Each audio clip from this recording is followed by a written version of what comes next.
Otis Stanley, you know, around this town, people just kind of know Otis by that name. There was a guy in the late 80s, early 90s that was doing some big things.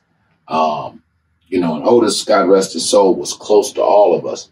But you and Otis was basically, what a lot of people don't know, I think, is that you and Otis were like partners. We are. We was partners. Tell us how you met Otis and how all that came out. I met Otis through this guy by the name of G. Okay.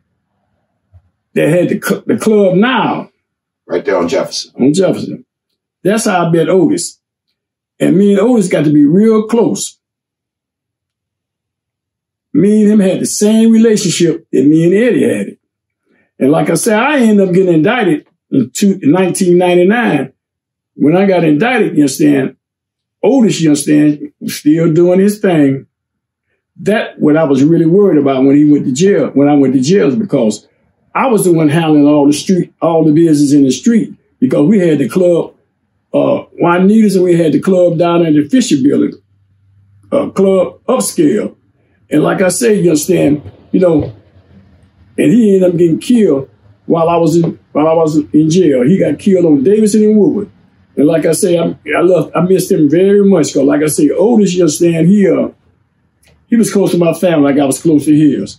And that's all I got to say about that. Hell of a guy, though, right? Yeah, I had the pleasure of knowing Otis, too, a really hell of a guy, and also a legend around these streets. And I just wanted to clear that up, because I know a lot of people know that, but I don't think a lot of people who follow this kind of thing knew really how close you and Otis really were. Yeah, like I say, you know, when I ended up going to jail, a lot of guys was jealous of our relationship. And that's when they got to be close, got to be kind of close to him. And then some of the guys that was around him, they was nothing but snakes. I don't want to call no names, but some of them just was real snakes. Okay. You know? Let's back up. Big Man go away. My father, 5-0, Rudolph, the whole crew go away in 76 and 77. You really the only member of the crew, because, you know, as we discussed, you didn't get indicted. Because you was a minor when the indictment was even going down. He was only 17. But okay, there was a big guy, I think, out of California, Ernest Jackson. You mentioned that. Yes. And so once Eddie and them in jail, what's happening with you now? So I stayed out of the way for a while. So I was close to a lot of guys in the streets from the late 60s up until now. And so when I got back in the street, you understand, I was with my boy. I can't mention, his name was Big Butch. He had a brother named Watusi. Butch is the one that had to connect, because Ernest and Butch is from Bessemer, Alabama. I was from Selma. But like I said, me and Butch was real close. And so Butch didn't really know too much about heroin. So I really showed him how to, you know, to cut the stuff, you know, all that. And so when I did that, you understand, I forgot what happened between him and Ernest. But he introduced me to Ernest. At least Ernest was looking for me. And so me and him got to be real close. So I come to find out, you understand, Ernest was dealing with a lot of guys on the west side. George Hall, that's a few others. Hollywood, most of the west side guys that he was dealing with, and some guys on the east side. But I got to be real close to him. And so I started copying from him. And he was sending my drugs through the mail. And I'm going to get to the other story. My mother. Yeah. My mother, you understand, had a lot to do. My mother had a lot to do with my father's Eddie, me and Eddie. You understand, he was close. My mother was close to Eddie. Eddie was close to her. There wasn't nothing in the world that he would do for my mother. He was trying to make my mother, you understand, buy a house for her. She didn't want to move. You know, some old people just, you know, sit in their ways. They just don't want to move. She was staying down the street from the Fox Theater. This is where I ended up buying some property down there. And but anyway, Ernest used to send the drugs to my mama. And then when he sent them to me, she would call me and I'd come get it. But backing up with my mother, you understand, was one of the stash house with Eddie. Eddie, you understand, used to bring her money. She didn't do nothing but hold money for Eddie. I'm talking about he would bring, you understand, 100,000, 200,000, you understand? It was a lot of spots where he was hiding money. You understand? It was few spots where I didn't even know where he was hiding, you know? But my mother used to keep a lot of money for Eddie. And a whole lot of things she used to do for him, you understand? She would feed him or whatever, you understand? He was just close to my mama because everybody was close to my mama. You understand? It was kind of became a hangout spot, or a lot of the hustlers knew your mom was good people, right, and would come through there. And they would hang around there waiting, but they know sooner or later one of us gonna come through there, me and Eddie. So they would be hanging all at the bar on the corner with this purple onion. You know, that was right next door for my mother, you know. So like I said, you understand, my mother had a lot to do with the organization. She really did. With a lot of guys, you understand, that was handling big money. I mean, all across country. You know, when she died, you understand, I mean, you understand, it was a hell of a funeral, you understand. You would think, you understand, a hell of a hustler and died. Well, she was a hustler, but, you know, being the age she was. And my mother, you understand, was a sweet person. And Donna Jean was close. She was another person. I haven't mentioned her name yet, but Donna Jean was close. Me and her and Eddie, we was just, hey, we was the one together most of the time. Donna Jean, and she was a stand-up person. She really was. You know, at that time when she was younger, you understand, she was a motherfucker. She didn't take no shit. You know, but Donna Jean was a good person too, you know. She went through a lot. She really had. She's one of the first playmates, Playboy Bunny Yes, she was, right? Yeah, we was over in Paris one time, you understand, and we was walking down the street, was going to the club, and somebody seen Donna Jean and recognized her from the Playboy Club. Wow. Yeah. Wow. Seen it all there. So just again, I was going to finish telling you about you, Eddie, and my son, Pease. Okay. From ever since y'all was kids, you know, I done told y'all stories all y'all lives.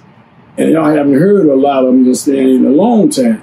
But I know 80% of the stories that you and Eddie have brought up, you understand, 80% of them are true. Y'all might make a mistake and forget people's names, you understand, not you understand, remembering their name, but 80% of the stuff that y'all have said about Eddie and us was true. Yeah, so, and that's why we fortunate, because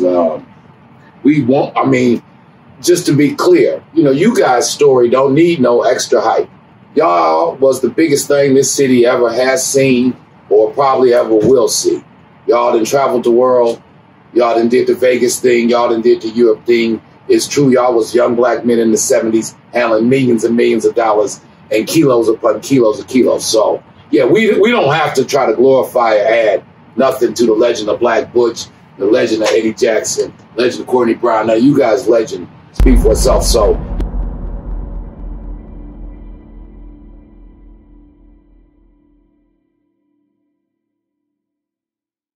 what's up, family? It's your man, Courtney Robert Brown Jr.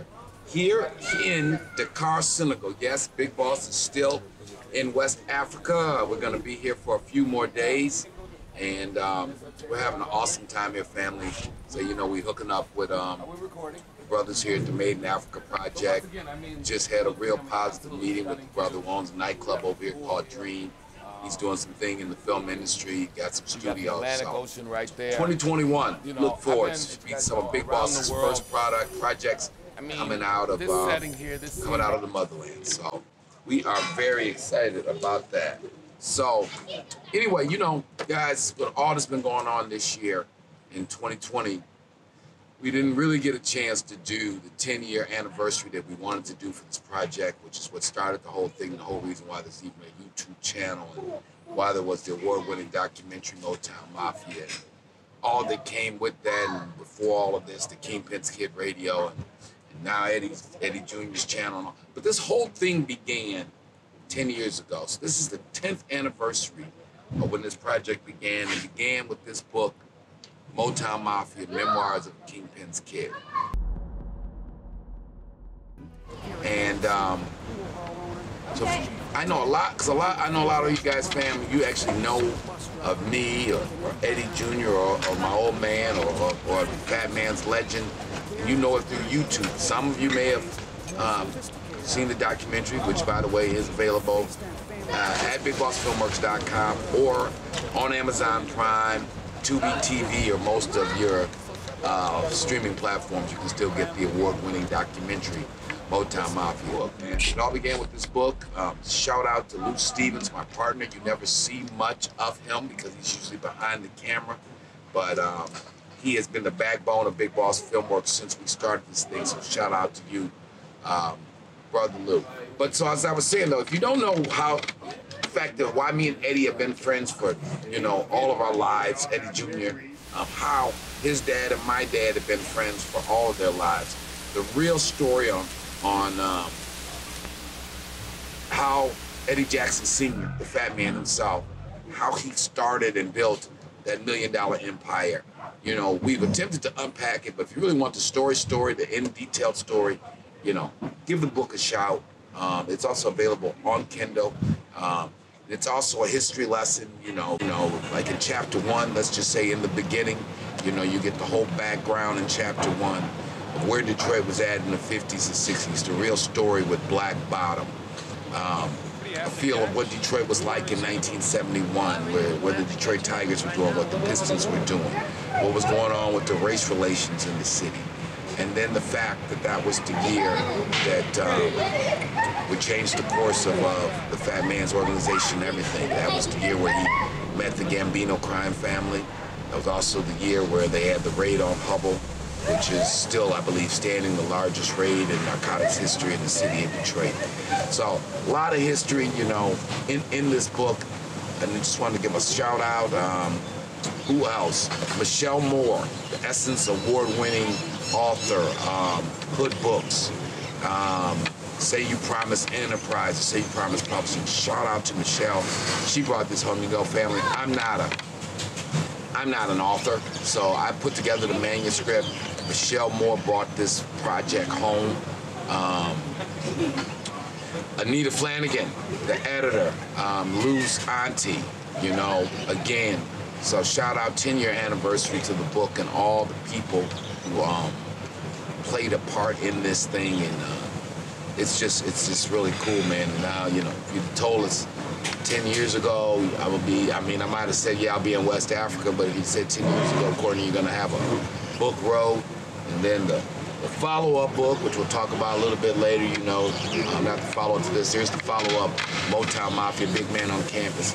But then, you know, we did come out with another book called Get Your Mind Right, Get Your Money Right, Getting Off Zero. And just where the idea started, man. People have been telling me my whole life that I had lived an interesting life and stuff I had seen. You know, working for my father, just growing up next to Eddie Jackson, seeing their whole rise, fall, and rise again, and now to be over here in Africa expanding, you know, this Filmwork thing and this content creation to the motherland, hooking up with some brothers.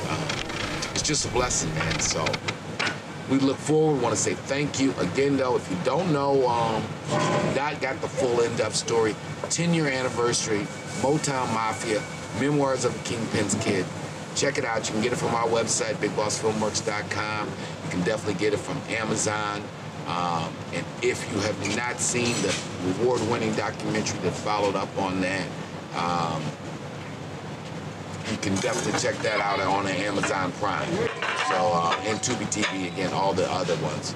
And the brothers here are taking good care of us in Senegal. So, good look, good shout out. Oh yeah, and with the 10-year anniversary, shout out to my man Al Prophet, what he's doing with American Dope out there. You know, Al has been very integral and just been a great assistance. We caught up with Al right when the book was coming out, and you know, he's gone on to do some really big things. And yeah, shout out to Al Prophet, shout out to Cavario, shout out to what they're doing over at American Dope.